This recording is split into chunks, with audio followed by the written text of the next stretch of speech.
यो ओडाभित्र पर्ने खलङ्गा बजार क्षेत्रमा बैंक तथा वित्तीय सङ्घ संस्था व्यापार व्यवसाय सञ्चालनमा छ।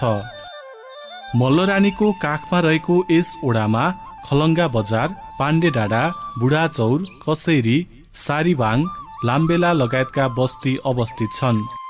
दलित, जनजाति, ब्राह्मण, क्षेत्री सबैको बसोबास यस ओडामा रहेको छ। यस ओडामा विभिन्न जात जातिका आफ्नै संस्कार छन्।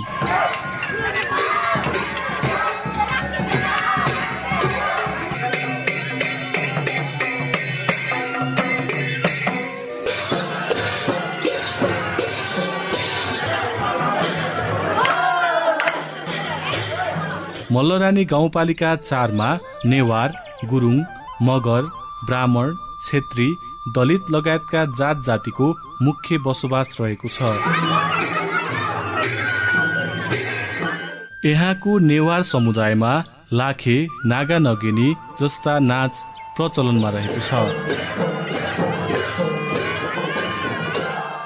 त्यसका साथै यहाँका हिन्दू धर्मावलम्बीले विभिन्न चाडपर्व मनाउने गर्दछन्। मल्लरानी गाउँपालिकाको 4 नम्बर ओडा साबिकको खलङ्गा गाविसको 8 नम्बर ओडा बाहेक सबै ओडा समावेश भएर सिङ्गो ओडा बनेको छ। ओडामा 6121 जनसङ्ख्या रहेको छ। कृषि, पशुपालन र त्यसमा आधारित लघु उद्यमहरू उत्पादनको सम्भावना रहेको यस ओडामा सिंचाइको अभाव देखिन्छ। किसानहरू सिंचाइ सुविधाको अभावमा पनि तरकारी खेती उत्पादनमा जोडिन थालेका छन्। यस ओडामा पशुपन्छी पालनको राम्रो सम्भावना रहेको छ। किसानहरू यसतर्फ भाडा जसलाई गुरु योजना अनुसार निर्माण गरी विकास गरिँदैछ। मल्लरानीमा कालोपत्रे सडक निर्माण भइसकेको छ। मल्लरानी क्षेत्रमा पार्क मन्दिरहरू समेत प्रख्यात छन्। झाँक्रीस्थान मन्दिर, शिवालय मन्दिर, गणेश मन्दिर, सरस्वती मन्दिर, सत्य भगवती मन्दिर यहाँका चर्चित मन्दिरभित्र पर्दछन्। जङ्गबहादुरका बुवा रामबहादुर कुँवर, पहिले त जङ्गबहादुर कुँवर हुन् नि, पछि राणा बा हुन् यिनीहरू। रामबहादुर कुँवर यता सरद्वारी दर्शन गर्न भन्ने आबेलामा उहाँको यति मृत्यु भएको थियो अरे। यतै भयो, पहिले भन्छ नि सिकुवा डाँडा भनेको खलङ्गाले भनिन्छ, यही डाँडामा अथवा यतै भएको भनेर उनका छोरा जगतजङले तपाईँको यो मन्दिरको स्थापना गरिदिएका हुन्। यो मन्दिर शिवालय मन्दिरको, यस मन्दिरको लागि अब जस्तो यही एरियामा जब पूर्वमा तपाईँको यो उखोलो के अरे दारी खोलो भन्छन् के र, अनि त्यहाँबाट उतापट्टि गएर भैरडाँडा जङ्गल, उता काला खोला र यतापट्टि गएर हाम्रो तल यो भन्ज्याङबाट गएर तर टिमुरिया चौतारा भन्छौँ हामीले, गुरुङ चौतारा, त्यसपछि लिएर गएर सिधै अहिले क्वाछा भन्छ हामीले। अहिले तपाईँको त्यहाँ जसो कुवामा एउटा शेखर चन्द्र प्रधान घरबाट जाने बाटो छ नि, त्यो बाटोको छेउमा यति गरेर यहाँ खलङ्गामा 2400 रोपनी जग्गा, अनि त्यस्तै गरेर भिङ्ग्रीमा कति सय रोपनी जग्गा, अनि त्यसपछि तल यो के अरे बिजुवार फाँटमा लगभग तपाईँको त्यही कति 190 मुरी हो कि 100 मुरी जग्गा यति गरेर एउटा गुठी राखिदिएका थिए। समा हाम्रो टिमुरी भोटको लडाइँ भयो अरे।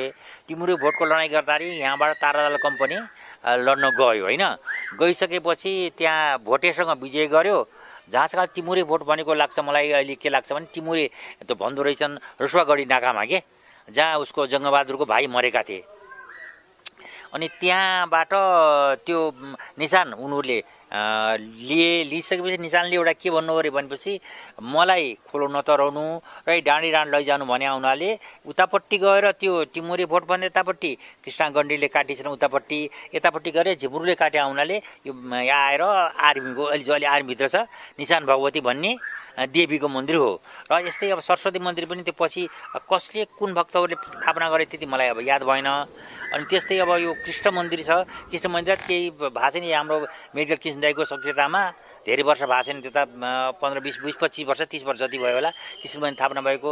र यहाँ त्यस्तै मन्दिरहरू यिनी हुन्। हाम्रो तल झाँक्रीथानको मन्दिर पनि यसको इतिहास कहिलेदेखि हो, परापुर्खादेखि एउटा मान्छेहरूले मान्छन् झाँक्रीथानको मन्दिर भन्ने एउटा यहाँको टुरिस्ट हो। विकासका लागि ओडाले गाउँपालिका, प्रदेश सरकार, केन्द्र सरकार लगायत विभिन्न निकायसँग समन्वय र सहकार्य गर्दै काम अघि बढाएको छ, जसले गर्दा यस ओडामा शिक्षा, स्वास्थ्य, सडक, खानेपानी, खेलकुद लगायत क्षेत्रको विकास निर्माण अघि बढेका छन्। पर्यटकीय सम्भावना बोकेको खलङ्गालाई विकास गर्दै व्यवस्थित बनाउन आवश्यक छ। यहाँ अहिले पर्यटनसँग सम्बन्धित विभिन्न गतिविधि हुन थालेका छन्। खेलकुद क्षेत्रको विकासका लागि कबड हल र टुडी खेल प्रयोग हुने गरेका छन्। खलङ्गाको मुख्य बजारका सडक छेउमा सोलर बत्ती जडान गरिएको भएका छन्। आर्थिक वर्ष 2075-76 देखि 2079-80 सम्म ओडाले कृषि क्षेत्रमा 26 लाख रुपैयाँ बजेट खर्च गरी काम गरेको छ, जसबाट ओडाका किसानहरू लाभान्वित भएका छन्। यस्तै ओडाले 5 वर्षको अवधिमा पर्यटन तथा ओडाभित्र रहेका मठ मन्दिरहरू मर्मत सम्भार गरी पर्यटन प्रवर्धन गरेको छ। विकास पूर्वाधार अन्तर्गत ओडाभित्रका विभिन्न बस्तीलाई सडक सञ्जालमा जोड्न विभिन्न सडक निर्माण र कृषियोग्य जमिनमा सिंचाइ पुर्याएको छ। त्यस्तै सामुदायिक विद्यालयको शैक्षिक गुणस्तर र बार नभएका परिवारलाई सुरक्षित आवासको व्यवस्था गरेको छ, जसबाट आवासविहीनहरूले आवास पाएका छन्। मल्लरानी गाउँपालिका 4 नम्बर ओडामा आगामी दिनमा थप विकास निर्माणका लागि विकासको आधार तय भएको छ। यसका लागि जनप्रतिनिधिको सक्रियता र जनताको सहभागिताले सम्भव भएको हो, जसका कारण मल्लरानी गाउँपालिकाको केन्द्रबिन्दु रहेको 4 नम्बर ओडा समृद्धिको यात्रामा अघि बढेको छ।